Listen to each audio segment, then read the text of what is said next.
Shalom, saudara-saudara sekalian yang dikasihi oleh Tuhan. Puji syukur kepada Tuhan kalau kita masih diizinkan beribadah bersama walaupun melalui online. Dan saya percaya bahwa tidak ada jarak dalam hadirat Tuhan. Kita bisa memuji Dia dengan segenap hati kita, dan hadiratnya pasti akan tetap kita rasakan. Karena saya percaya bahwa Tuhan selalu rindu bertemu dengan kita ketika kita mau mencari wajah-Nya. Mari kita datang dengan sepenuh hati kita, bawa diri kita apa adanya di hadapan-Nya, dan temukan wajah-Nya. Sebelum itu, mari kita berdoa. Bapa, kami mengucap syukur kepadamu karena Kau baik dalam hidup kami. Bukan karena kuat gagah kami, tapi karena Engkau. Ini pujian kami Tuhan, kiranya berkenan di hadapan-Mu. Amin. Lebih dari segalanya, ku berharap padamu. Lebih dari para penjaga, mengharap fajar pagi. Begitu rindu hatiku berada dekat-Mu. Alangkah dalam kasih-Mu memenuhi hidupku. Tenanglah jiwaku dalam naungan sayap-Mu, menembus awan kelabu. Pandang kemuliaan-Mu, selalu ku rindu lekat dalam hati-Mu, mengikuti rencana-Mu. Yesus Tuhan Rajaku. Lebih dari apapun Tuhan, lebih dari segalanya, ku berharap padamu. Lebih dari para penjaga, mengharap fajar pagi. Begitu rindu hatiku berada dekat-Mu. Alangkah dalam kasih-Mu memenuhi hidupku. Tenanglah jiwaku dalam naungan sayap-Mu, menembus awan kelabu. Pandang kemuliaan-Mu, selalu ku rindu lekat dalam hatimu, mengikuti rencanamu. Yesus Tuhan Rajaku, tenanglah jiwaku dalam naungan sayapmu, menembus awan kelabu, pandang kemuliaan-Mu selalu. Ku rindu lekat dalam hatimu, mengikuti rencanamu. Yesus Tuhan Rajaku.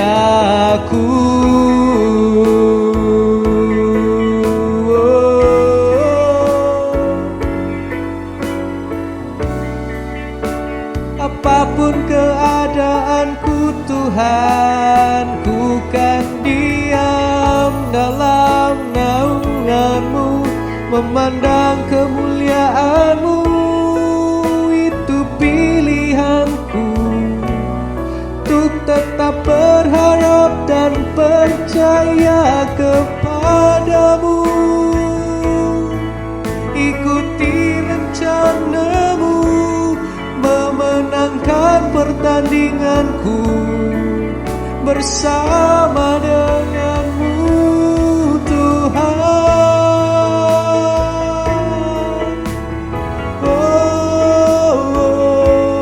Haleluya, ku percaya kepadamu.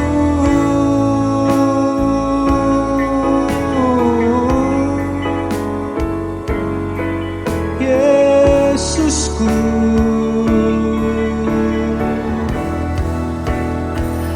tenanglah jiwaku dalam naungan sayap-Mu, menembus awan kelabu, pandang kemuliaan-Mu selalu. Ku rindu lekat dalam hatimu, mengikuti rencana-Mu. Yesus Tuhan Rajaku, tenanglah jiwaku dalam naungan sayap-Mu, menembus awan kelabu, pandang kemuliaan-Mu selalu. Ku rindu lekat dalam hatimu, mengikuti rencana-Mu. Yesus Tuhan Rajaku, mengikuti rencana-Mu.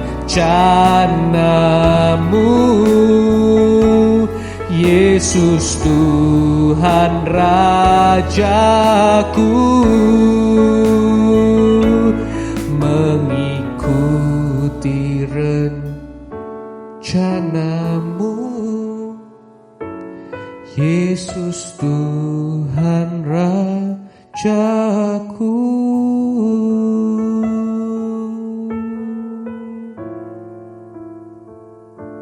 Terima kasih Tuhan, karena Kau mau menjadi harapan kami. Kami bisa mengadu apapun kepadamu, kami bisa percaya kepadamu, menyerahkan segalanya dalam tangan-Mu, dan kami aman di dalam. Dan kami akan menang bersama dengan-Mu. Terima kasih Tuhan buat semuanya. Dalam nama Tuhan Yesus kami berkata, amin. Tuhan kita ajaib, amin.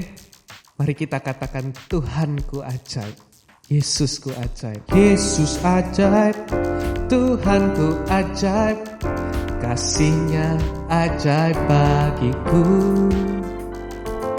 Yesus ajaib, Tuhanku ajaib, rahmat-Nya kekal selamanya.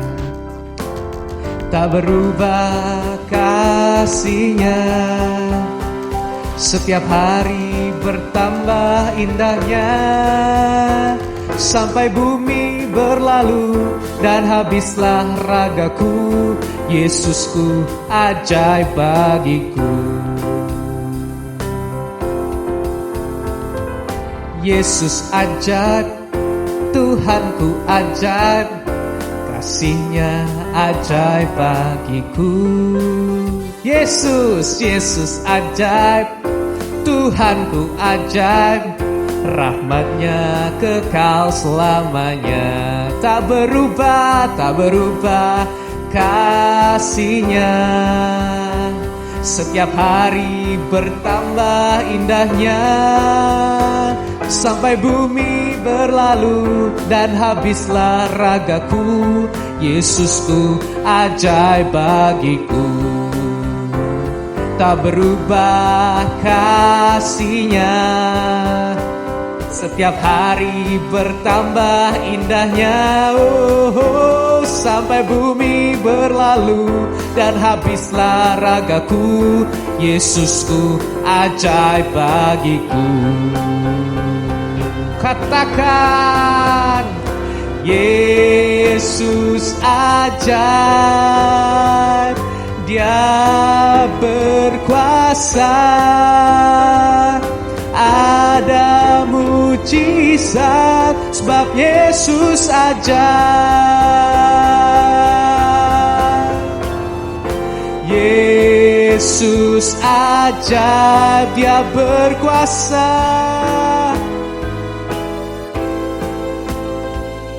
ada mujizat sebab Yesus ajaib.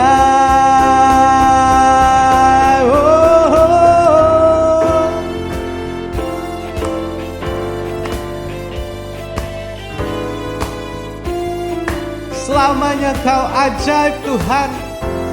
Apapun kondisi kami percaya kepadamu bahwa Kau sanggup Tuhan. Haleluya. Yesus ajaib, Dia berkuasa, ada mujizat sebab Yesus ajaib.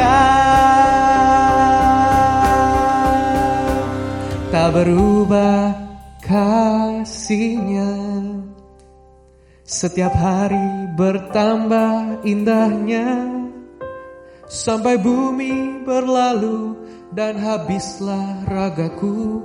Yesusku ajaib bagiku. Tak berubah kasih-Nya, setiap hari bertambah indahnya, sampai bumi berlalu dan habislah ragaku. Yesusku ajaib bagiku. Sampai bumi berlalu dan habislah ragaku. Yesusku ajaib bagiku. Oh, Yesus ajaib, Dia berkuasa. Ada mujizat, ada mujizat, ada mujizat, sebab Yesus saja. Haleluya. Puji syukur karena kita punya Tuhan yang luar biasa. Amin. Mari kita sebelum mendengarkan firman Tuhan, kita siapkan hati kita lebih lagi untuk dekat dengannya, percaya kepadanya bahwa Dia Allah yang akan dan tetap sampai selama-lamanya melingkupi kita di bawah naungan sayapnya.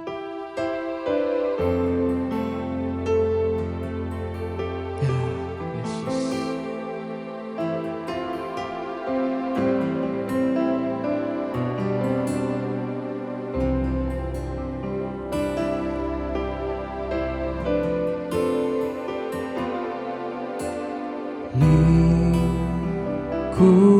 Lingkupiku dengan sayapmu,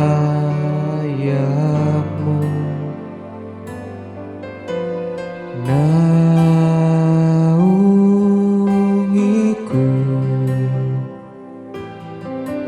dengan kuasa-Mu. Di saat badai bergelora, ku akan terbang bersamamu. Bapa, Kau Raja atas semesta, ku tenang sebab Kau Allahku. Lingkupi kami Tuhan, lingkupiku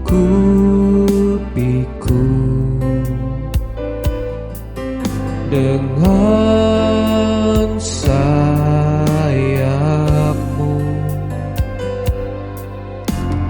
naungiku dengan kuasa-Mu. Di saat badai bergelora, ku akan terbang bersamamu. Bapa, Kau Raja atas semesta, ku tenang sebab Kau Allahku. Di saat badai bergelora, ku akan terbang bersamamu. Bapa, Kau Raja atas semesta, ku tenang sebab Kau Allahku. Ku tenang sebab Kau Allahku. Ku tenang sebab Kau Allahku.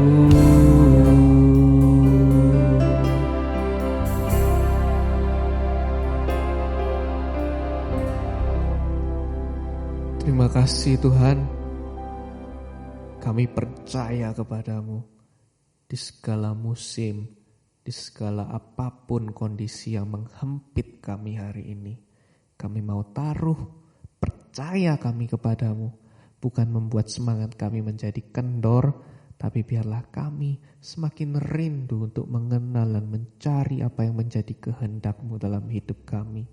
Berbicaralah Tuhan kepada kami melalui firman-Mu. kami akan membuka hati kami selebar-lebarnya terhadap firman-Mu, sehingga firman-Mu itu bisa menjadi pelita bagi kaki kami. Dimanapun kami melangkah, itu seturut dengan kehendak-Mu. Dalam nama Tuhan Yesus, amin. Shalom Bapak Ibu Saudara, kita jumpa lagi dalam ibadah kali ini. Kita akan langsung masuk dalam firman Tuhan yang bertemakan menghadapi penderitaan. Dan kita belajar dari salah satu tokoh yang bernama Naaman. Minggu lalu saya sampaikan bahwa orang percaya ditakdirkan untuk mengalami penderitaan. Nah, pertanyaannya yang seringkali tidak bisa dijawab dan berujung pada pemberontakan dan ketidaksukaan kita kepada Tuhan. Bahkan kita bisa tidak mempercayai adanya Tuhan adalah mengapa Tuhan berkehendak orang percaya mengalami penderitaan atau masalah. Pertanyaan ini akan sangat sulit dijawab karena penderitaan itu tidak enak. Tetapi Tuhan punya kehendak untuk kita mengalami penderitaan.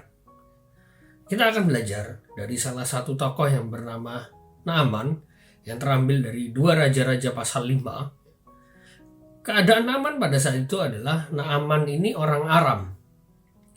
Dan dia sedang mengalami sakit kusta ringan.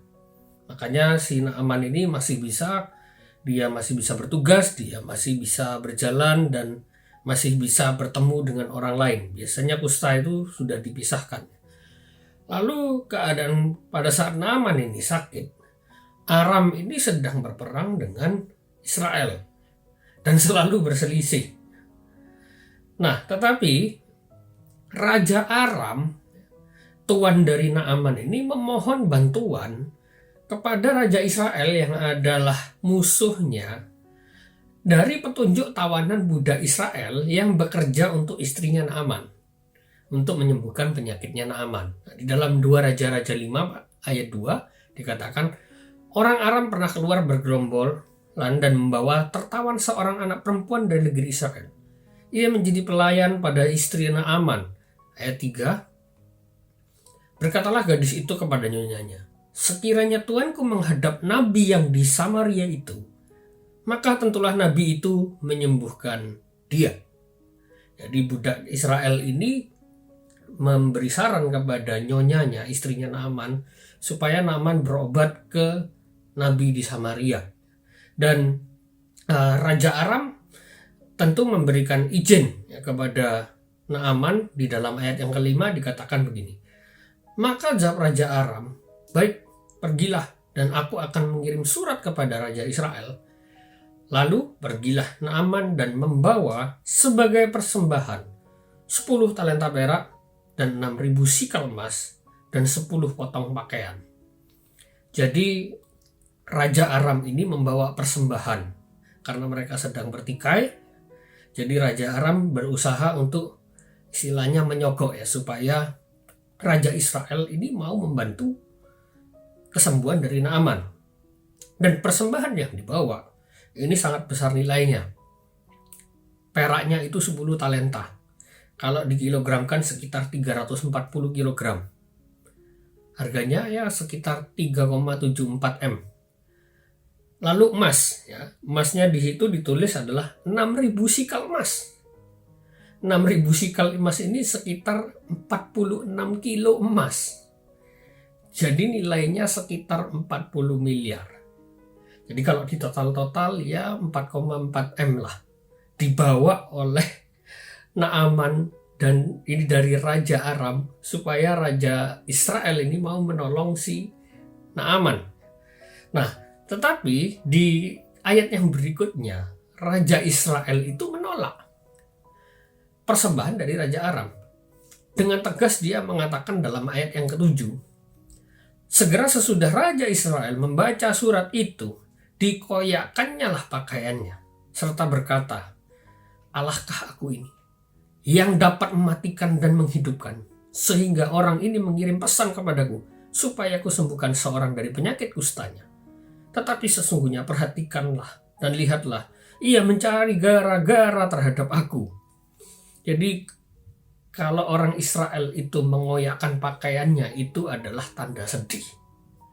Dan Raja Israel sampai bilang gini, emangnya aku Tuhan yang bisa mematikan atau menghidupkan orang? Karena pada saat itu penyakit kusta ini banyak yang meninggal. Belum ada pengobatan yang secanggih sekarang. Nah, lalu Raja Israel bilang, dia cari gara-gara ini sama aku. Kenapa? Karena Raja Israel merasa bahwa Allahnya dihina. Nah, kita tahu bahwa kisah ini bukan soal mujizat kesembuhan Naaman sebenarnya. Tetapi ada maksud rohani yang lebih prinsip. Dan ini adalah pergumulan orang-orang percaya. Kisah ini populer di kalangan anak-anak sekolah minggu, anak-anak remaja, bahkan orang-orang dewasa pun ya, yang terkenal dengan karya mujizat dan selalu menggaungkan bahwa Naaman atau Elisa adalah tokoh yang hebat dalam kisah ini. Elisa kurang populer, tapi Naaman lebih populer ya. Padahal tokoh utama dalam kisah kesembuhan Naaman adalah Tuhan itu sendiri. Nah, kita akan lihat pelajaran apa yang kita bisa ambil dari kisah Naaman. Pelajaran dari kisah Naaman yang pertama adalah tidak mengandalkan uang. Raja Aram mencoba menyelesaikan penderitaan atau permasalahan dari bangsanya, dari prajuritnya, panglimanya, dengan memberikan persembahan kepada Raja Israel. Dengan segitu banyaknya uang yang dia persembahkan hanya untuk menyelesaikan masalah yang sebenarnya sepele. Nah, bagaimana dengan kita selama ini? Mungkin kita tidak pernah melakukannya. Tetapi memikirkannya saja. Mungkin mayoritas orang melakukan itu. Seandainya aku punya uang yang banyak, masalahku ini pasti bisa aku selesaikan. Seandainya aku punya uang yang banyak, masalah ini tidak akan menimpaku. Seandainya aku punya uang yang banyak, orang-orang yang menginjak-injak aku akan kubungkam. Mungkin kita pernah berpikir demikian, terbesit, terlintas. Dan ini sikap yang tidak baik. Raja Israel tahu bahwa dia tidak berkuasa menyembuhkan penyakit Naaman. Dan dia marah. Kenapa? Karena Tuhannya dihina. Masa Tuhan saya ini harus disogok pakai uang supaya menyembuhkan penyakitnya orang ini? Betapa remehnya Tuhan di mata Raja Aram ini, sehingga dengan kekayaannya dia mencoba menyogok Tuhan untuk menyelesaikan masalahnya. Bagaimana dengan kita? Ya, aku tidak pernah berpikir gitu karena tidak punya uang. Syukur. Itu berita yang bagus. Tapi kalau kita memikirkannya saja, itu adalah ketidakpatutan di hadapan Tuhan. Karena kita sedang menghina, mencoba membeli kuasa Tuhan dengan uang. Ini hinaan yang teramat dalam bagi Tuhan. Sakit hati Tuhan kalau kita berbuat seperti ini. Dan ini bukan perbuatan yang baik. Lalu yang berikutnya, di dalam ayat yang ke-10 dikatakan, Elisa menyuruh seorang suruhan kepadanya mengatakan, pergilah, mandi 7 kali dalam sungai Yordan, maka tubuhmu akan pulih kembali, sehingga engkau menjadi tahir. Dari ayat ini terlihat bahwa Elisa ini tidak mau bertemu dengan Naaman. Dan memang tidak ketemu sama sekali dengan Naaman. Terlihat di ayat berikutnya, ayat 11 dikatakan, tetapi pergilah Naaman dengan gusar sambil berkata, aku sangka bahwa setidak-tidaknya ia datang keluar dan berdiri memanggil nama Tuhan Allahnya, lalu menggerak-gerakkan tangannya di atas tempat penyakit itu. dan dengan demikian menyembuhkan penyakit kustaku. Bapak Ibu Saudara, pelajaran berikutnya adalah di sini Elisa tidak mau menemui Naaman. Kenapa? Karena Elisa ingin memberitahu kepada Naaman bahwa permasalahan atau penderitaan itu tidak boleh mengandalkan manusia. Betapa luar biasanya Elisa. Dan Elisa ingin ngasih tahu bahwa yang menyembuhkan itu Tuhan, bukan nabi. Bahkan sekarang bukan pendeta, bukan pendoa, tetapi Tuhan yang bekerja di dalam permasalahan kita. Nah, sedikit kembali di ayat yang ke-10 tadi. Elisa menyuruh Naaman ini mandi 7 kali di dalam sungai Yordan. Dan ini perintah yang sangat tidak masuk akal. Bagi siapapun tidak masuk akal. Mana ada orang sakit kusta disuruh mandi sampai 7 kali. Mandi 2 kali saja sudah aneh. Kurang bersih apa sih? Ini sampai 7 kali. Tidak masuk akal. Nah, di sini terlihat bahwa cara Tuhan untuk menyelesaikan permasalahan, kadang-kadang akal dan logika kita tidak akan mampu menjangkaunya karena keterbatasan kita. Jadi jangan coba-coba kita pakai logikanya Naaman. Seandainya pendeta itu datang ke aku pasti sembuh. Dia mencoba memakai logikanya untuk mengatur kesembuhan dia supaya Tuhan bekerja terhadap permasalahannya. Wah, ini pelanggaran yang sangat berat. Nah, permasalahan atau penderitaan yang kita alami saat ini seringkali kita coba-coba untuk menyelesaikan dengan kekuatan kita sendiri, dengan uang, dengan pertolongan orang lain, dan tanpa mengandalkan pertolongan Tuhan. Dan ini adalah penghinaan bagi Tuhan.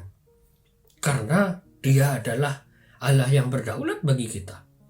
Jadi kalau kita tidak menggantungkan hidup kepada Dia, maka ini penghinaan berat.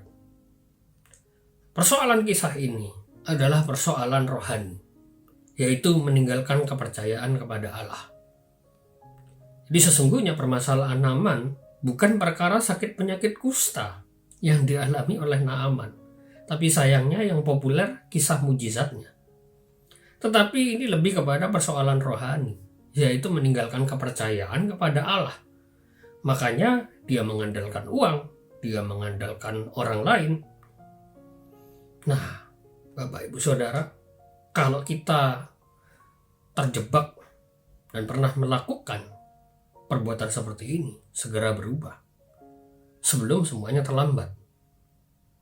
Orang yang sakit, orang yang mengalami permasalahan, orang yang mengalami penderitaan, mencoba memberikan uang atau persembahan kepada gereja, mencoba bersedekah atau ngasih sesuatu kepada pendeta supaya permasalahannya selesai.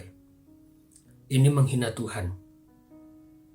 Walaupun yang kita berikan persembahan itu mungkin rumah Tuhan, mungkin itu hamba Tuhan.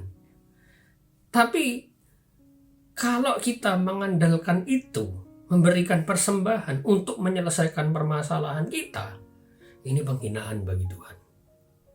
Persembahan boleh, pemberian boleh, tapi bukan untuk menyogok Tuhan. Kalau kita gunakan untuk menyogok Tuhan, kita menghina Tuhan. Nah, kuasa Tuhan ditunjukkan dengan tidak menunjukkan kuasanya. Kata-kata ini agak sulit mungkin ya.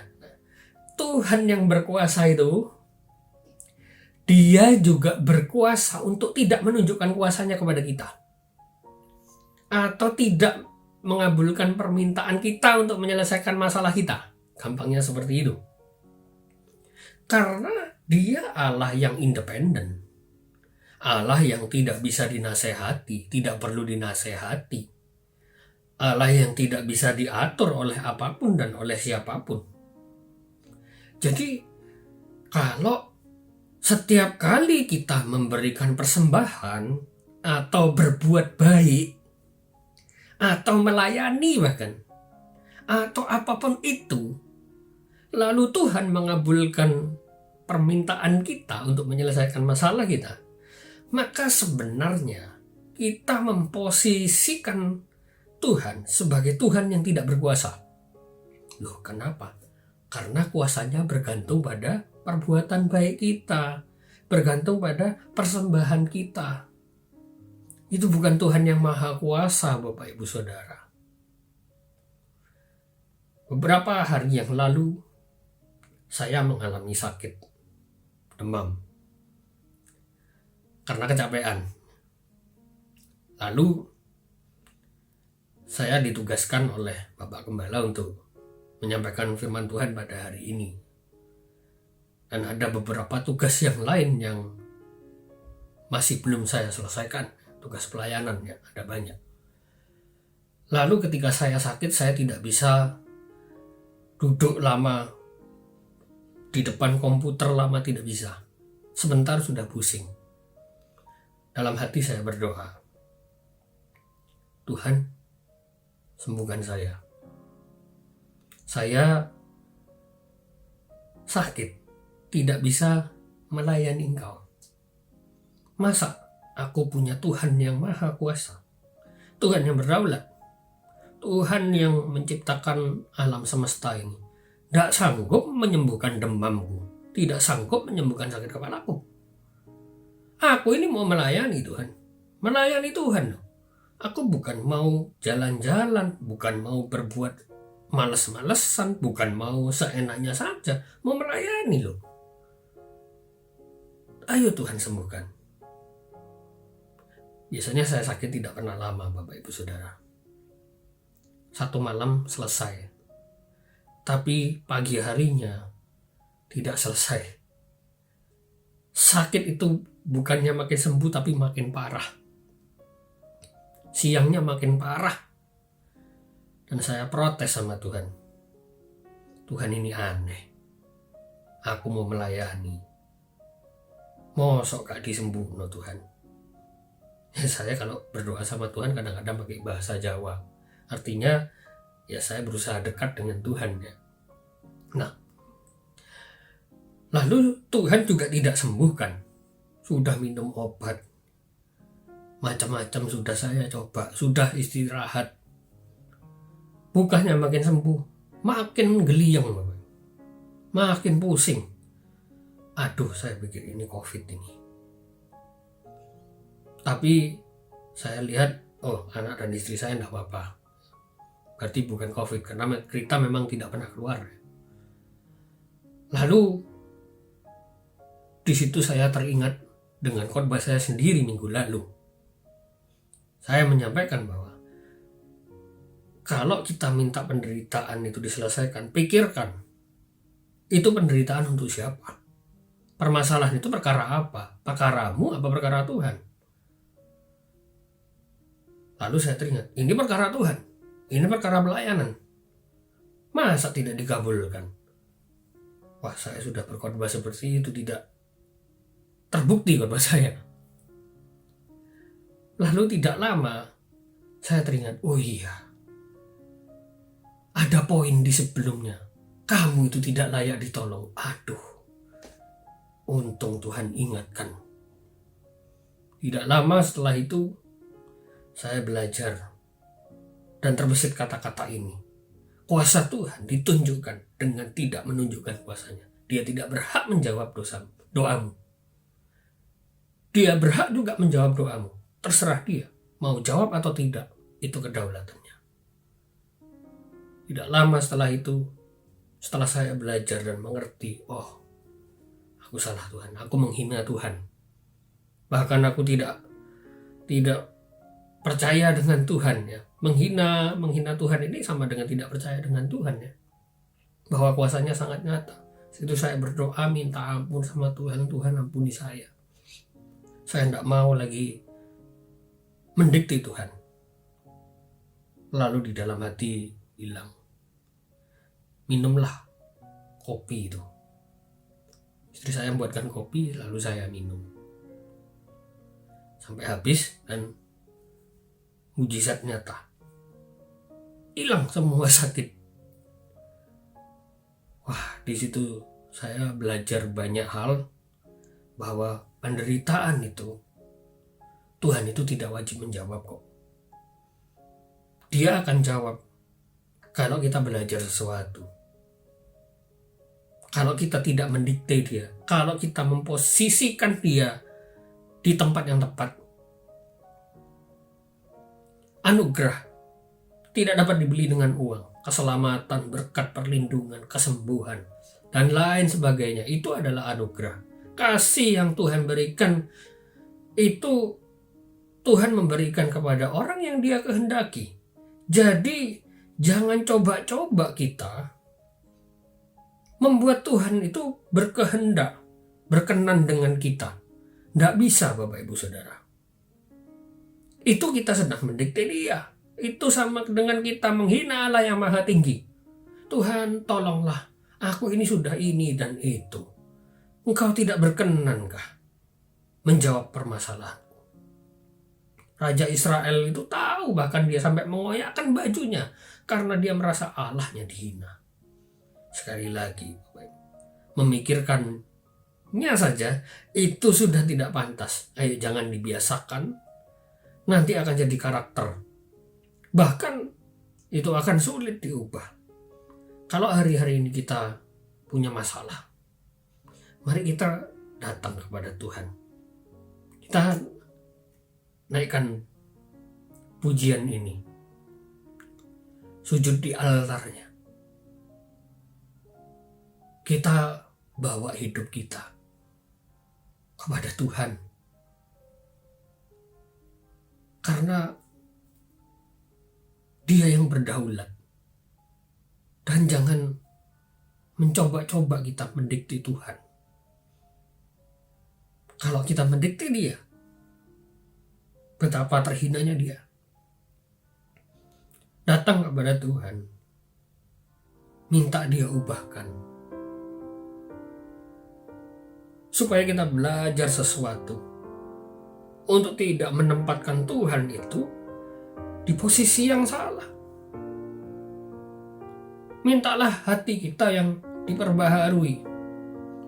Mintalah pikiran kita diperbaharui, supaya kita jangan bersalah terhadap Allah yang Maha Tinggi.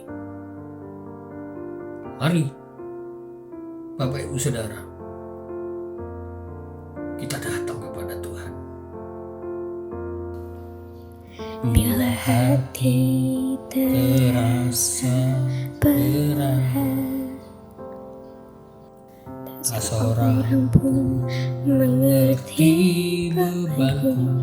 Ku tanya Yesus,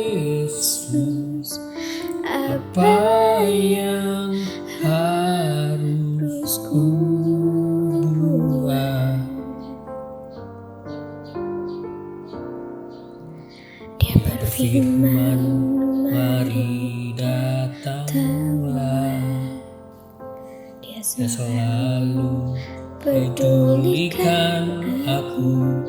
Ku datang Yesus, Dia pikul segala bebanku. Sujud di altarnya, ku bawa hidupku. Ku terima anugerahnya, Dia ampuniku dan bebaskanku. Dia ubah hidupku, baharui hatiku. Sesuatu terjadi saat datang di altar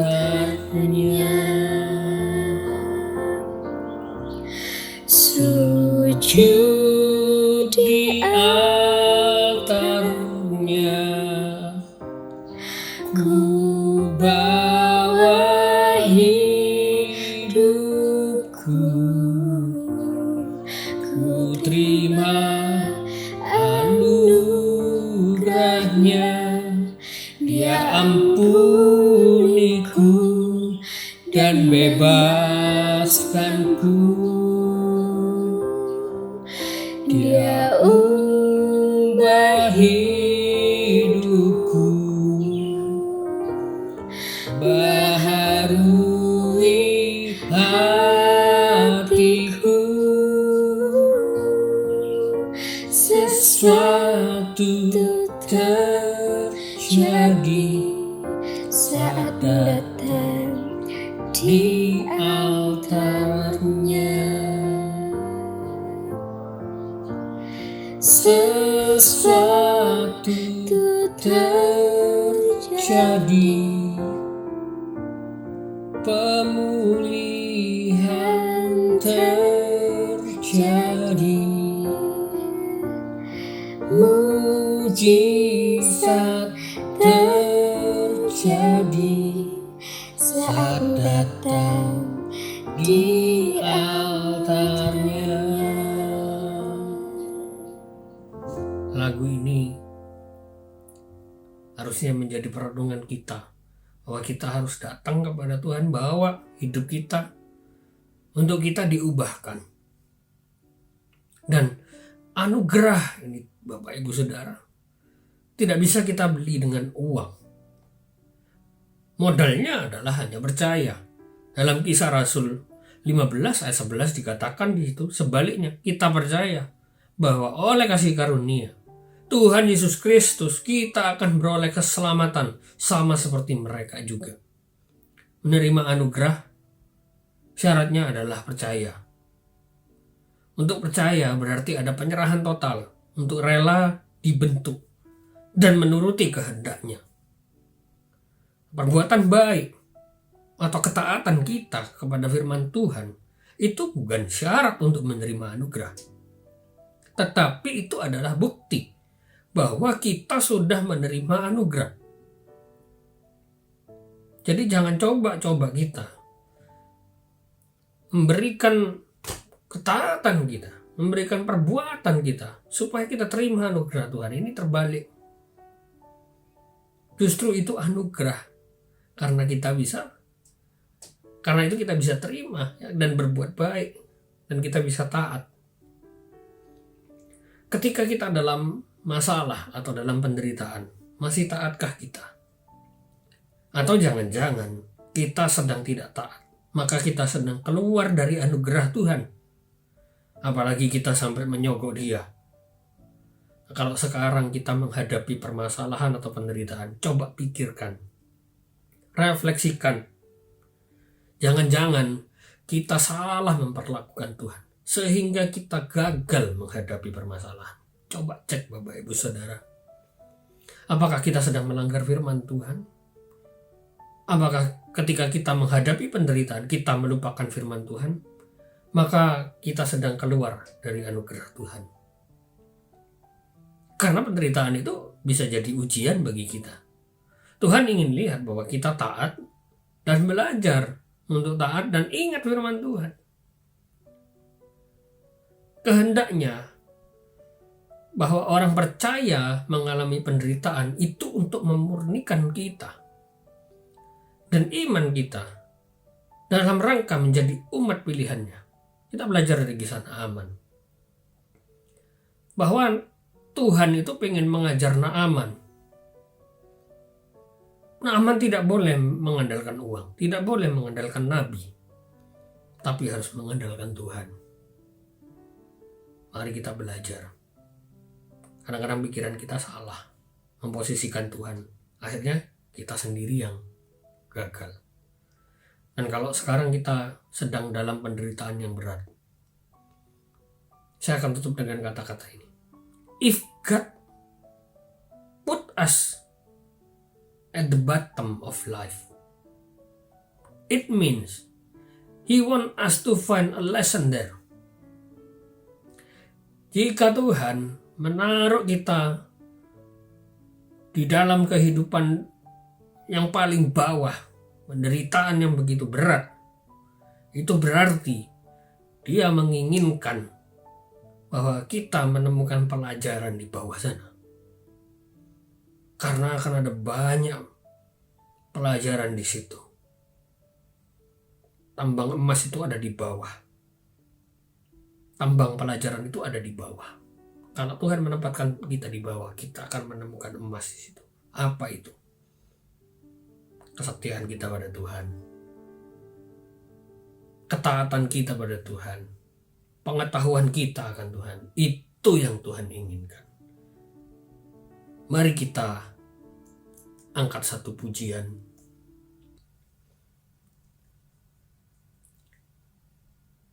Bersamamu Bapa, kita akan lewati semua. Bersama Tuhan kita akan lewati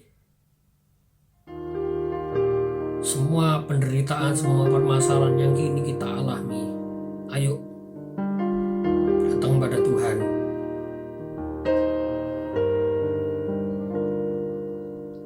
Engkau ada bersamaku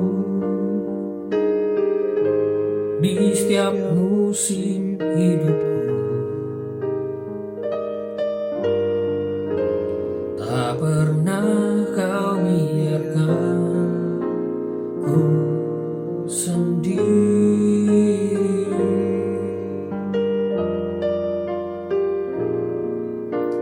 Kekuatan di jiwaku adalah bersamamu. Tak pernah ku ragukan kasih-Mu. Bersamamu Tuhan, bersamamu Bapa, ku lewati semua. Perkenanan-Mu yang teguhkan hatiku. Amin Tuhan. Engkau yang bertindak, memberi pertolongan. Anugerah-Mu besar melimpah bagiku.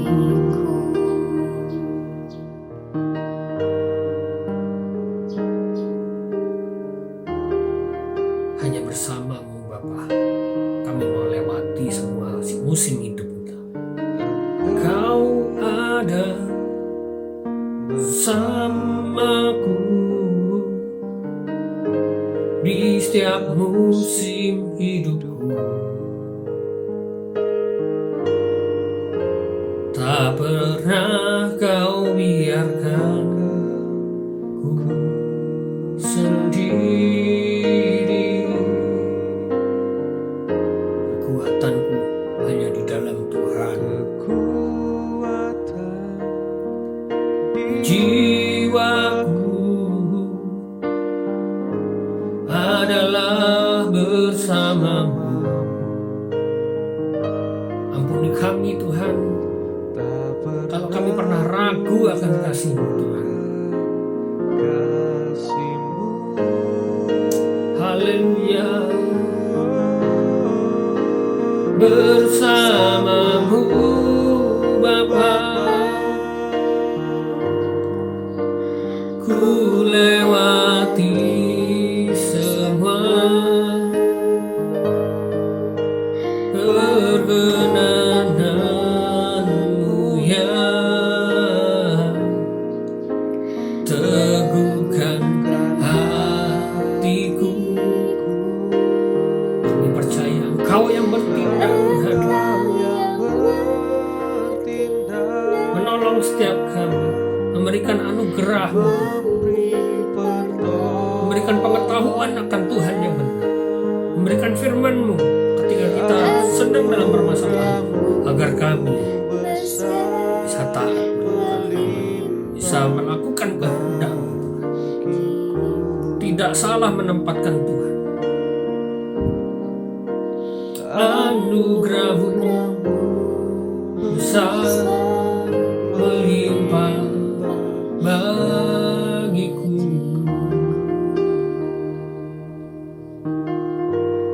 Terima kasih Tuhan. Sebenarnya anugerah-Mu begitu besar bagi kami Tuhan. Hanya saja kami yang seringkali Tuhan salah mengerti tentang Engkau. Hanya saja seringkali kami Tuhan tidak tahu Tuhan, kalau kami sudah menghina Engkau dengan kami mengandalkan kekuatan kami sendiri, dengan mengandalkan orang lain. Ampuni kami Tuhan, kalau kami pernah berbuat salah dengan menghina Engkau Tuhan. Buat kami mengerti Tuhan akan firman-Mu Tuhan, sehingga kami beroleh kasih karunia itu, agar kami mampu taat menuruti setiap firman-Mu Tuhan. Di dalam setiap permasalahan yang kami hadapi, kami percaya Tuhan, ada sesuatu pelajaran yang Tuhan ingin ajarkan kepada kami semua. Berkati setiap kami Tuhan.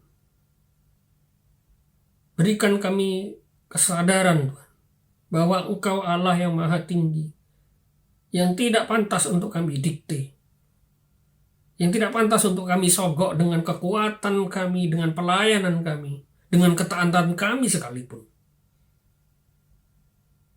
Ajar kami Tuhan untuk mengerti bahwa anugerah-Mu tidak bisa dibeli dengan apapun.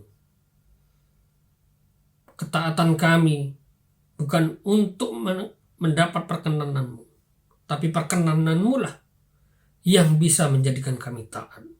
Terima kasih Bapa, terima kasih. Kami sudah selesai mendengarkan firman-Mu. Tanamkan firman-Mu ini di dalam hati kami, sehingga bertumbuh, berakar kuat, berbuah lebat, untuk kemuliaan nama Tuhan. Dalam nama Tuhan Yesus kami berdoa. Bapa kami yang ada di surga, dikuduskanlah nama-Mu, datanglah kerajaan-Mu, jadilah kehendak-Mu di bumi seperti di surga. Berikanlah kami pada hari ini makanan kami yang secukupnya, dan ampunilah kami akan kesalahan kami, seperti kami juga mengampuni orang yang bersalah kepada kami. Dan janganlah membiarkan kami jatuh dalam pencobaan, tetapi lepaskanlah kami daripada yang jahat, karena Engkau-lah yang punya kerajaan, kuasa, dan kemuliaan sampai selama-lamanya. Amin.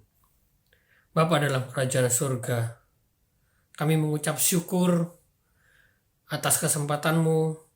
Kami ada, sebagaimana kami ada, karena kebaikan-Mu Tuhan, karena perlindungan-Mu Tuhan.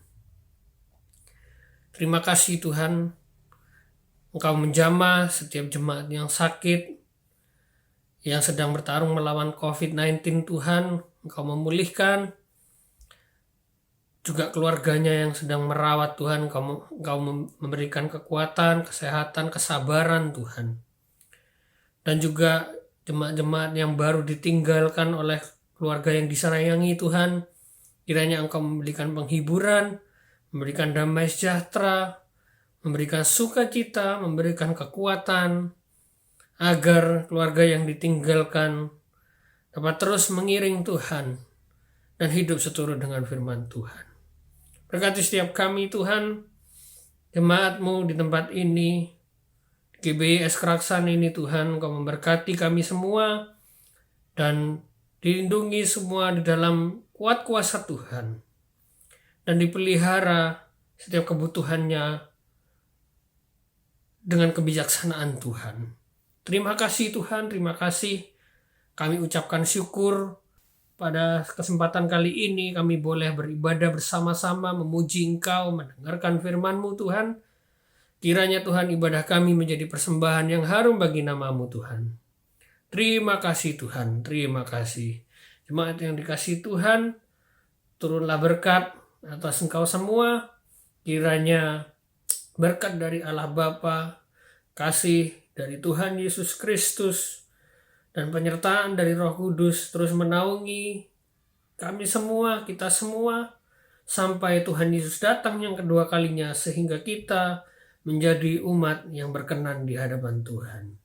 Hanya di dalam nama Tuhan Yesus kami sudah berdoa. Amin. Tuhan Yesus memberkati.